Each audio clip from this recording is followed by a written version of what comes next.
Vijay Mallya, born December 18, 1955, is an Indian businessman and a former politician. He is the subject of an extradition effort by the Indian government to bring him back from the UK to face charges of financial crimes in India. His last formal appeal against extradition was rejected in 2020, but as of April 2025, the order had not been enforced. The judge in a case rejecting his appeal against bankruptcy said, "Apparently Dr. Mallya is still resisting extradition on other bases which have yet to be resolved." When we talk about India's biggest bank fraud, one name inevitably dominates the headlines: Vijay Mallya, once celebrated as the king of good times. His story is not just about a flamboyant businessman who lived life king-size, but also about how unchecked ambition, systemic loopholes, and political influence led to one of the most infamous financial scandals in Indian history. Vijay Mallya inherited the liquor empire of United Breweries from his father in the 1980s. Under his leadership, the company expanded rapidly, and brands like Kingfisher beer became household names. Mallya cultivated a larger-than-life image. Yachts, Formula One teams, IPL cricket franchises, and lavish parties. He wasn't just a businessman, he was a celebrity. His charisma made him a darling of the media, and his ventures symbolized luxury and aspiration. But behind the glamour lay a risky gamble. In 2005, Mallya launched Kingfisher Airlines, promising unmatched luxury in Indian skies. Plush seats, gourmet meals, and glamorous air hostesses made it stand out.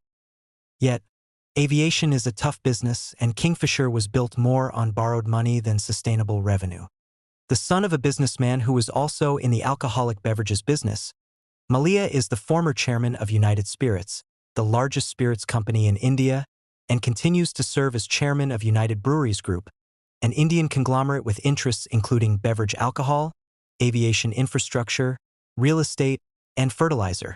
He was the chairman of Sanofi India, previously known as Hoechst AG and Aventis, and of Bayer Crop Science in India for over 20 years, as well as of several other companies.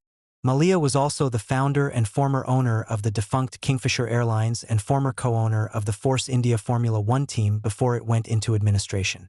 He is also a former owner of the Royal Challengers Bangalore cricket team. Kingfisher Airlines struggled almost from the start.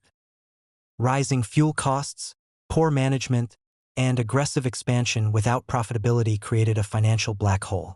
To keep the airline afloat, Mallya turned to India's public sector banks. Between 2004 and 2012, he secured loans worth over 9,000 Indian rupees crore, around $1.2 billion. Many of these loans were allegedly obtained through misrepresentation of Kingfisher's financial health, personal guarantees, and the sheer influence Mallya wielded. Banks continued lending despite clear signs of distress. Why? Because Mallya was politically connected, socially influential, and seen as too big to fail. This is where the cracks in India's banking system became evident: weak due diligence, pressure from powerful borrowers, and lack of accountability. India has witnessed many financial scandals, but none captured public imagination quite like the Vijay Mallya bank fraud case. It is a story of ambition, glamour, unchecked borrowing, and eventual downfall.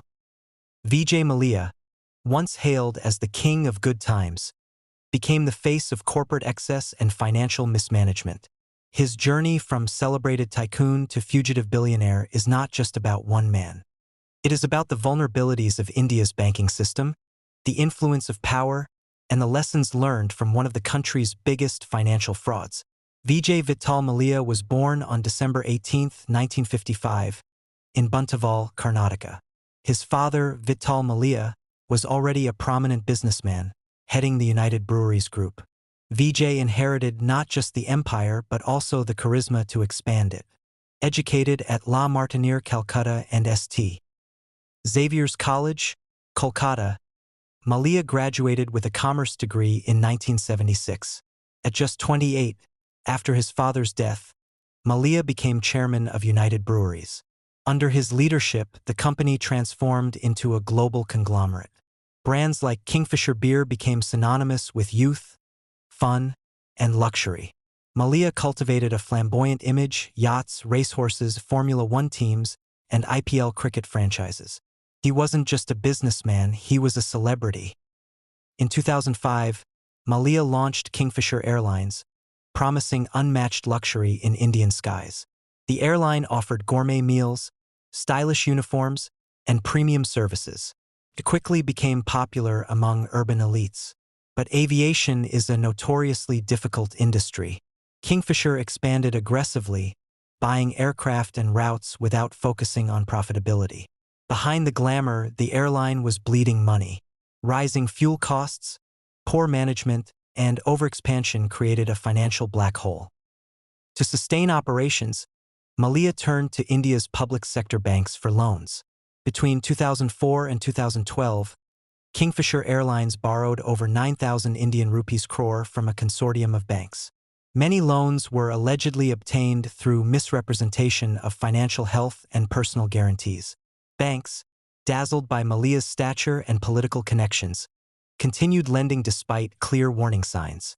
This exposed systemic flaws: weak due diligence, political pressure, and the tendency to favor influential borrowers. Kingfisher's collapse left banks saddled with massive non-performing assets, shaking public trust in the financial system. By 2012, Kingfisher Airlines was grounded. Employees went unpaid, airports refused services, and passengers were stranded. The airline never recovered. Mallya's empire crumbled, but the loans remained unpaid.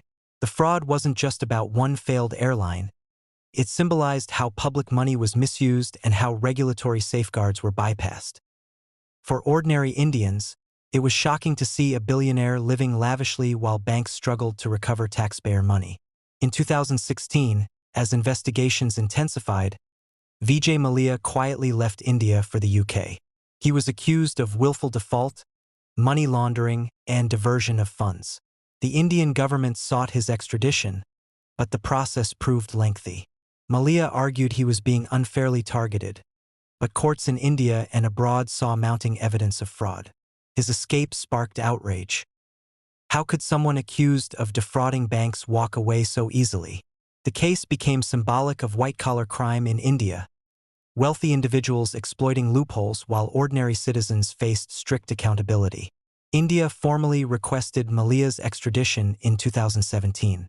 UK courts examined evidence of fraud, diversion of funds, and unpaid loans. After years of hearings, in 2020, a UK court ruled in favor of extradition. Yet, delays due to appeals and asylum requests kept Mallya in Britain. This highlighted another challenge: cross-border judicial cooperation. Even when evidence is strong, extradition can take years, frustrating victims and regulators. Today, Vijay Mallya remains in the UK, fighting extradition. His businesses are gone, his reputation tarnished, but his story continues to haunt India's financial system. The king of good times became the fugitive of bad debts. His downfall is a cautionary tale of unchecked ambition, systemic failure, and the heavy price of corruption. For India, it was a wake-up call to strengthen financial governance and ensure accountability. UBS went to court in 2018, seeking to evict Mallya, his son Siddhartha, and his mother Lalith from Cornwall Terrace. A trial was set for May 2019. The trial did not go ahead since Mallya drew up a settlement with UBS. According to the terms of the agreement, Mallya can remain in the property, and if the mortgage is not repaid by April 2020, UBS has a right to immediate possession. Mallya must also pay the interest of £820,333 accrued up to April 2019 plus any further amount accrued up to May 1, 2020.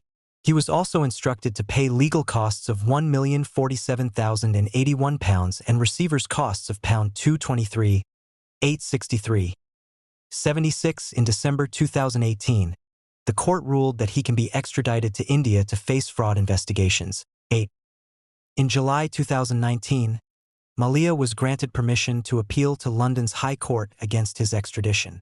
In April 2020, the plea filed by Vijay Mallya against his extradition to India was rejected by London High Court.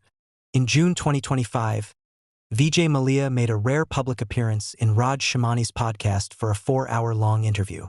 The interview marked one of Mallya's first in-depth public commentaries since leaving India in 2016.